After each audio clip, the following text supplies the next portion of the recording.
don't even know the man. Kinsley White talked to me while holding her grandfather's hand with sadness in her eyes, stitches from bullet fragments in her cheek, and a daunting question on her mind. Why did you shoot my daddy and me?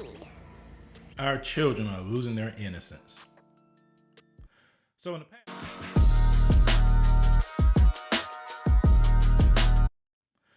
the past week, we've had multiple incidents, but two that really stand out to me.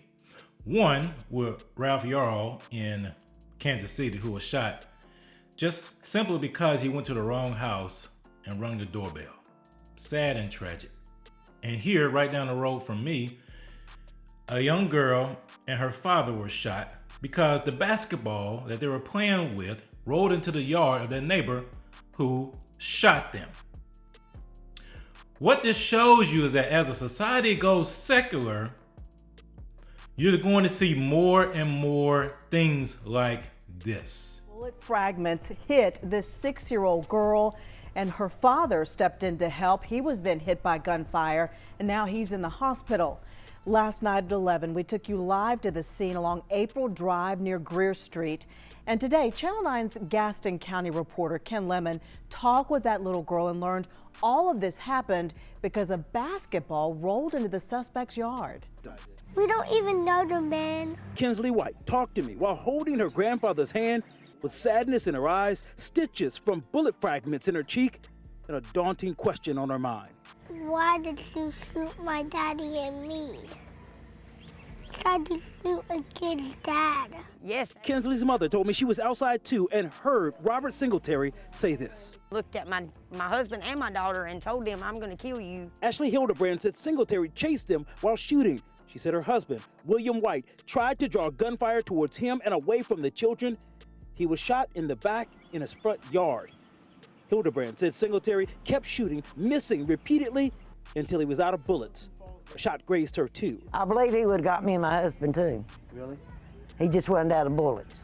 Our cameras were there today as police performed a tactical search of Singletary's home. They also went door to door in the community asking if neighbors had seen him. Use all the resources we can. U.S. Marshals are joining in the search. Singletary faces 4 counts of attempted murder, but prosecutors could file more charges because of shots fired into neighbors' homes. To be loud and clear when this case comes to court, and the people of Gaston County will see and hear our commitment to that prosecution. Neighbors say Singletary was new to the area and often threatened children in the neighborhood. He was already out on bond after reportedly attacking a woman with a sledgehammer. Just please turn yourself in. I mean, there was no sense in what you did. It is so disturbing. Our children are losing their innocence from the fact that the majority of children, especially black children, they're killed by other black children, from what happened with Ralph Yarl in Kansas City. Is growing today over the senseless shooting of a 16-year-old boy, all for ringing the wrong doorbell. Ralph Yarl was shot twice in the head after mistakenly going to the wrong house to pick up his twin brothers. We spoke to his aunt. He was able to get up and run for help. He went to a few houses. The third house that he went to, he was told to put his hands up and lay on the ground. This was the house young Ralph was supposed to go to on 115th Terrace in Kansas City, Missouri. But this is the house he went to by accident, 115th Street. A mistake anyone could make, even a grown-up. The houses are around the block from each other. It was 10 at night. The family says the teenager rang the doorbell where he thought his 11-year-old siblings were visiting. The homeowner opened the door and fired at Ralph. The bullet hit Ralph in the head. When the teen collapsed to the ground, the homeowner reportedly shot him a second time. To this young girl and her father being shot simply because the basketball they were playing with rolled into this man's yard.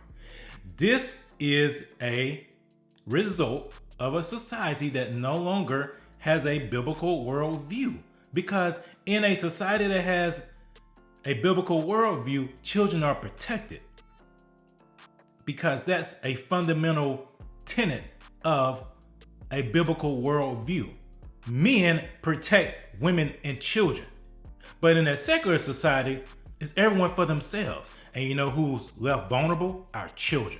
You wonder why our children are being targeted with with all this stuff from the media. You wonder why our children are being targeted with all this stuff from companies like Disney, all this woke garbage that they're pumping down our children's throat.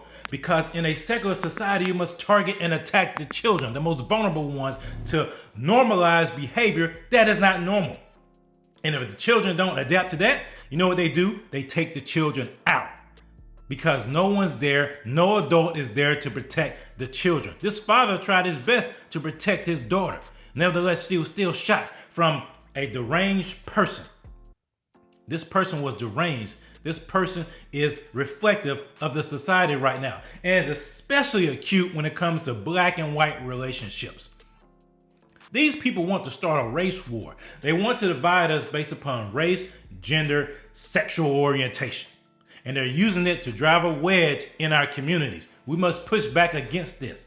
This will not end well for us. We must stand up against this type of stuff, because as they continue to push these things, you're going to start to see more and more examples of children losing their innocence.